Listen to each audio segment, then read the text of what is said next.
Kumbuka mara mwisho nilitoa ahadi ya kufanya uzinduzi wa ofisi yetu pamoja na studio yetu katika kipindi kifupi kijacho. Bahati nzuri au kutokana na hali ilivyokuwa, imebidi tusogeze mbele.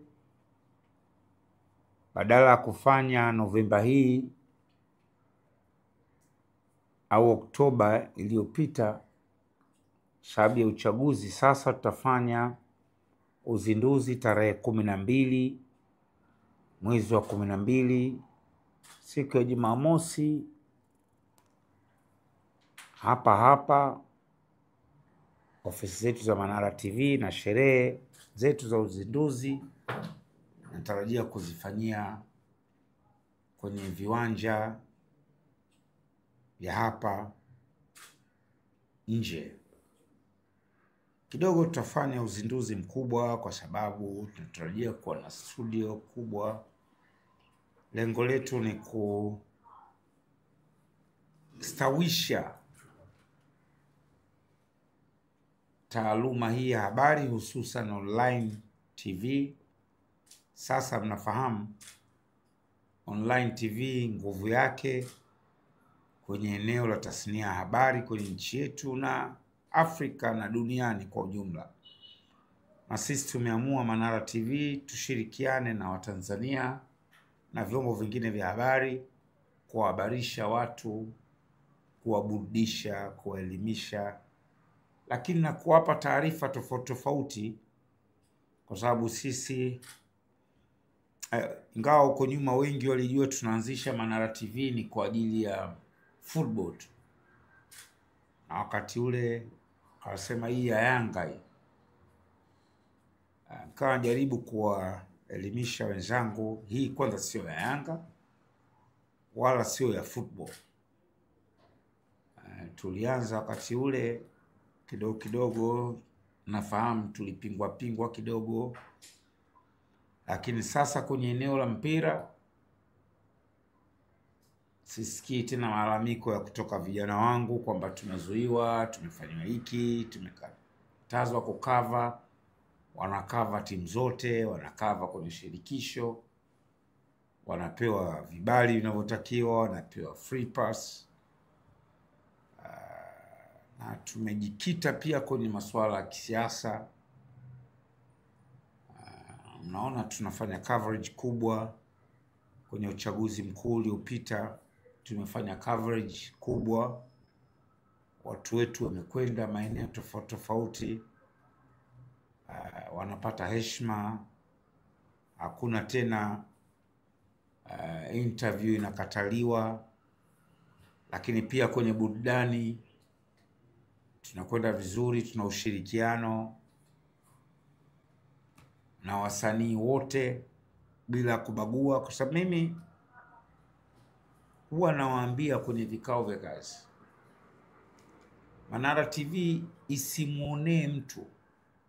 Yaani mkaandika story ya uongo kwa nia tu ya kumuonea au kumkandamiza yoyote. Najua huko kwenye habari, najua kwenye siasa, najua kwenye mpira, mimi na interest zangu. Lakini naambia interest za Haji hazina mahusiano na Manara TV. Mimi ni mwana CCM kindakindaki, hakuna doubt kuhusu hilo. Mimi ni mwana Yanga kindakindaki, hakuna doubt kuhusu hilo. Na nina marafiki binafsi kwenye tasnia ya burudani na wote mnajua. Lakini sitaki mtu apendelewe. Na ndio maana Manara TV inafanya coverage ya ACT, ya Chadema. Heche rafiki yangu wa siku nyingi, tunaambia bana, kuna story mbona hamjaikava? Naambia vijana ikave. As long as hatukani mtu, hadhalilishwi utu wa mtu, pamoja na usisimu wangu, pamoja na Uyanga wangu Simba inapata coverage sana sasa hivi. Paka kuna wakati na watania vijana, bwana nasahau mimi Mwananchi. Lakini ndio taaluma.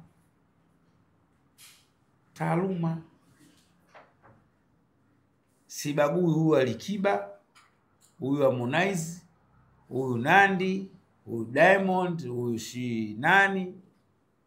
Ana story ambayo inafaa kwenda kwenye account zetu, kwenye page zetu iende. Huwa nawasisitiza sana. Na waliofanya kazi na mimi wanajua. When it comes kwenye professionalism, siendi na upepo. Siendi na upepo kabisa. Kuna wakati lazima nikiri, inanichoma kiona story hivi. Lakini sasa wewe kama mmiliki huwezi tena kuingilia. Siku moja iliandikwa story moja, rafiki yangu mmoja hivi,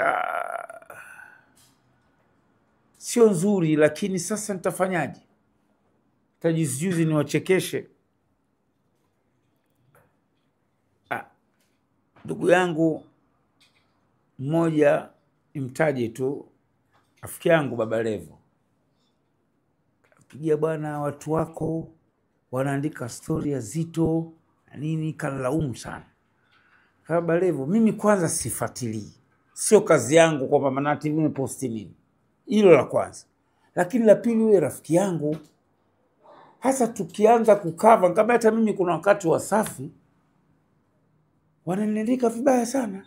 Lakini siye kumpigia Diamond bwana, hata siku moja siwezi kumpigia Diamond. Kwa sababu wanaofanya vile ni waandishi ambao hawana mahusiano ya kikazi na direct na Diamond. Simpigi. Kuna wakati wanaandika vitu vinaumiza, lakini huwezi kumpigia. Huwezi kumpigia. Kuna wakati wanaandika na imekatwa jina au kaleta mbwembwe na nini na nini, sikumpigia Diamond. Nikamwambia Baba Levo, mimi siwezi kukuumiza wewe katika siasa, lakini kama chombo cha habari, kama tunamkosoa kiongozi wengine mkubwa kabisa, mtu anatoa story ya kumkosoa kiongozi inakuwa covered, lazima uvumilie. Nikamwambia lazima uvumilie. Wewe ndugu yangu, tutavunja udugu wetu, lakini sitaacha kufanya coverage kwa mwanasiasa mwingine kwa sababu tunapingana. Kaambia wewe ndugu yangu sana. Kaambia ndugu yangu sana, na unajua ndugu yangu. Na unajua ndugu yangu. Na unajua nakutakia heri. Kwanza mwana CCM mwenzangu. Lakini hatujajuana kwa sababu ya CCM au sisi marafiki. Natembeleana, unanipigia, tunaalikana kwenye event. Lakini nikianza kusema Diamond rafiki yangu kapigwa dongo nsiandikwe, itakuwa sio chombo cha habari. Nikianza kusema mimi Yanga imefungwa isiandikwe, isikosolewe, hapana. Hayo tumeanza hivyo na tunakwenda vizuri, na huo ni msimamo wangu. Wae kubwa ni kwamba tarehe 12 tutafanya uzinduzi, tutawaalika, tutawashirikisha wanahabari wote wa vyombo vyote bila kubagua. Lakini la pili kubwa liloitia ni kuwashukuru wapiga kura wa Kariakoo.